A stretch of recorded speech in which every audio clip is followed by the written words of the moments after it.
औरतें कई दिनों तक प्रतीक्षा करती रहीं। आखिर एक दिन उसने राजकुमारी से मिलने में सफलता पाई। उसने कांच के बर्तन राजकुमारी को बेच दिए और फिर बाहर चली आईं। शाम को जब नागराज आया तो उसको ये बर्तन देखकर बहुत गुस्सा आया। उसने राजकुमारी से कहा कि वो तुरंत कांच के बर्तनों को तोड़ दे। कांच के बर्तन टुकड़े टुकड़े हो गए। फिर उसने राजकुमारी से कहा, देखो, कभी ऐसी धोखेबाज स्त्रियों से कुछ न खरीदना। जब पहली नागिन की चाल विफल हो गई तो दूसरी ने एक बदसूरत स्त्री का रूप धारण किया और राजकुमारी के पास चली आई। उस बदसूरत स्त्री ने राजकुमारी से कहा, ए राजकुमारी, मेरा पति नागराज मुझे छोड़कर चला गया है, कृपया मेरी सहायता करें। ये सुनकर हिमाल को गुस्सा आया। क्या? मैंने एक बदसूरत कमबख्त इंसान से शादी की है? हाँ हाँ, बदसूरत स्त्री ने उत्तर दिया। मगर मुझे मेरा पति लौटा दीजिए राजकुमारी, आपका क्या है, आपके लिए तो कई राजकुमार आएंगे राजकुमारी जी। और हाँ हाँ, आप उसकी परीक्षा ले लीजिए ना। परीक्षा? हाँ, आप उसे पानी में उतरने को कहिए। यदि वो डूब गया तो वो मेरा पति है, एक बदसूरत औरत का बदसूरत पति, और यदि नहीं डूबा तो वो आपका। ये कहकर वो चली गई। जब शाम को नागराज महल में आया तो राजकुमारी ने सारी कथा सुना दी। राजकुमारी, तुम्हें कौन बताता है ये सब? एक स्त्री आई थी। राजकुमारी, वो असली मनुष्य नहीं थी, वो कोई ऐसी स्त्री थी जो रूप बदल कर आई थी। वो हमें अलग करना चाहती है। ऐसे लोगों पर विश्वास मत करो। मैं नहीं करूंगी उन पर विश्वास, मगर आप पानी में उतरकर जल परीक्षा दे दीजिए, फिर मैं निश्चिंत हो जाऊंगी। दोनों में बहुत देर तक बहस होती रही। नागराज जानता था कि अगर वो सरोवर के पानी में उतर गया तो नागिनें उसे नीचे खींच लेंगी, लेकिन राजकुमारी की जिद के आगे उसकी एक न चली। वो उस सरोवर के पास पहुंचा जिसके लिए नागिन ने जो स्त्री बनकर आई थी कहा था। राजकुमारी किनारे पर खड़ी खड़ी देखने लगी। ज्यों ही नागराज के पांव जल में उतरे, अनेक सांपिनियों ने उसके पैरों को जकड़ लिया और नीचे उतारती गईं। वो धीरे धीरे नीचे जाता रहा। राजकुमारी ये देख रोने लगी। सांपिनियां नागराय को बहुत नीचे तक ले गईं। अब कुछ नहीं हो सकता था। राजकुमारी अपने सुंदर, गुणवान और देव समान पति को खो बैठी। रोते रोते राजकुमारी अपने महल के पास पहुंच गई। वो सारा दिन नाग्यराज के बारे में सोचती रहती। उसे न सुख था न चैन। उसे सब कुछ बेकार और बेमतलब लगने लगा। आखिरकार उसने अपना महल भी छोड़ दिया और एक धर्मशाला बनवाई। वो अपना सारा धन नाग्यराज के नाम पर गरीब लोगों में बांटती रहती। लोग हर रोज आते और उससे दान दक्षिणा लेकर जाते। धीरे धीरे उसकी सारी धन संपत्ति समाप्त हुई। एक दिन एक बूढ़ा और उसकी बेटी उसके पास कुछ मांगने के लिए आए। राजकुमारी ने कहा, अब मेरे पास धन नहीं बचा है। हाँ, ये सोने की ओखली और मूसल बचे रह गए हैं, इन्हें आप ले जाओ। उसके बाद मैं मर जाऊंगी। मैं अब जीकर भी क्या करूंगी। वो बूढ़ा भिखारी और उसकी बेटी धर्मशाला में रुके थे और जब निकलने लगे तो बूढ़ा ने राजकुमारी से कहा, राजकुमारी जी, मैं और मेरी बेटी सदा ही इधर उधर आते जाते रहते हैं। कल जब हम जंगल के पास पहुंचे तो वहां एक साफ पानी का ताल देखकर रुक गए। हम ताल के पास ही एक पुराने वृक्ष के खोखले कुंड में सो गए। आधी रात के समय जब सब कुछ शांत था तब कुछ आवाज हुई। हमने देखा कि ताल से एक राजा तथा उसकी फौज बाहर आई। अब तक मैं पूरी तरह जाग गया था। मैंने ध्यान से देखा। राजा बहुत ही सुंदर था और अपने सैनिकों का पूरा ध्यान रख रहा था। जैसे ही सभी ऊपर आए वैसे ही सभी के लिए खाना परोसा गया। सबने रात का खाना खाया और उस दावत के बाद सभी सैनिक तथा कर्मचारी ताल के पास जाकर गायब हो गए, मगर राजा वहीं रहा। जब राजा ने देखा कि सभी जा चुके हैं तब उसने एक थाली में खाना परोसा और पुकारने लगा, क्या कोई गरीब आदमी है यहाँ? ये सुनकर हम आगे चले गए। उस राजा ने वो खाना हमें दिया और कहा, मेरी उस प्रिय राजकुमारी के नाम। इसके बाद वो ताल के पास पहुंचकर गायब हो गया। ये सब सुनकर राजकुमारी का जी घबराने लगा। वो सिहर उठी। उसे समझ नहीं आ रहा था कि वो हंसे या रोए, क्योंकि वो जानती थी कि वो ताल के पास प्रकट हुआ राजा नाग्यराज ही था। उसने बूढ़े भिखारी से कहा कि क्या वो उसे उस ताल के पास ले जाने की कृपा करेगा।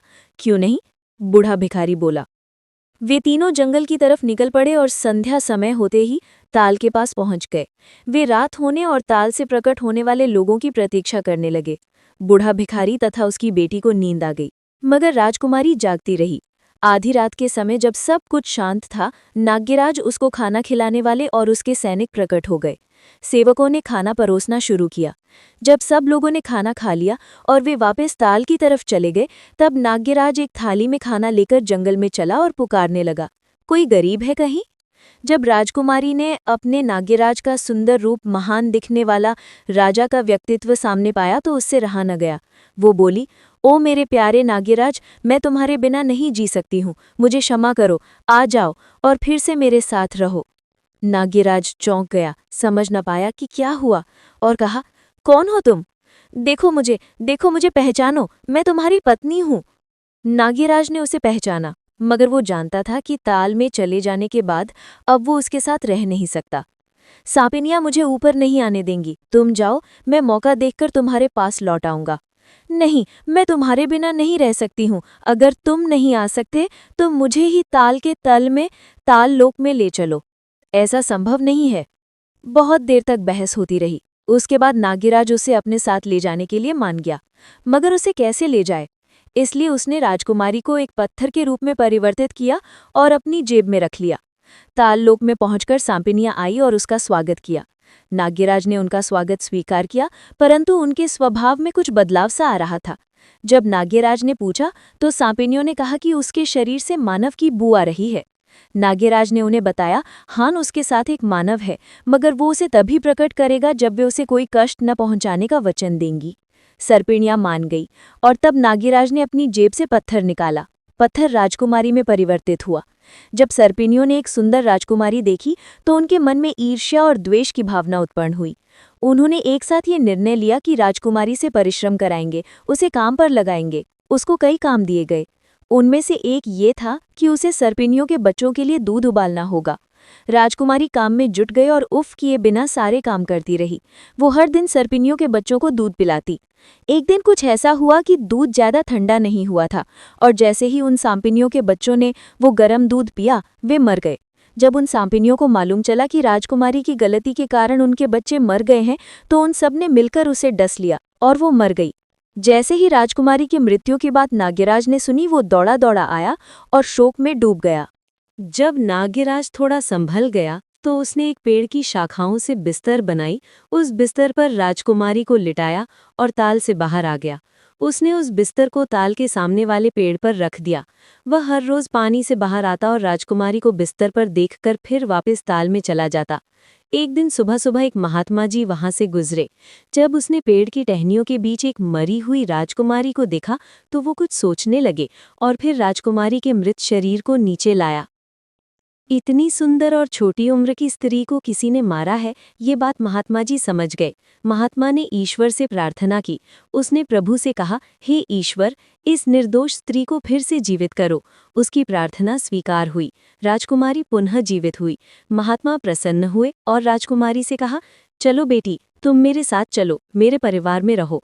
महात्मा और राजकुमारी दूसरे गांव की ओर चले गए। जब नाग्यराज पेड़ पर रखी अपनी राजकुमारी को देखने आया तो उसे वहां न पाकर बहुत दुखी हुआ। वह सोचने लगा, क्या कोई राजकुमारी का शव ले गया है या वह जीवित होकर चली गई? वह भटकने लगा और वन में राजकुमारी को ढूंढने लगा, मगर राजकुमारी का कहीं पता नहीं चला। ढूंढते ढूंढते वह दूसरे गांव पहुंचा और महात्मा के घर तक पहुंचा। वहां उसने राजकुमारी को सोते हुए पाया। उसने अपना रूप बदला। एक सांप में परिवर्तित होकर वह राजकुमारी के बिस्तर के पास कुंडली मारकर बैठ गया। थोड़ी देर बाद जब महात्मा का बेटा आया और उसने राजकुमारी के पास एक सांप देखा तो उसने सोचा, ये कहीं इस स्त्री को डस न ले।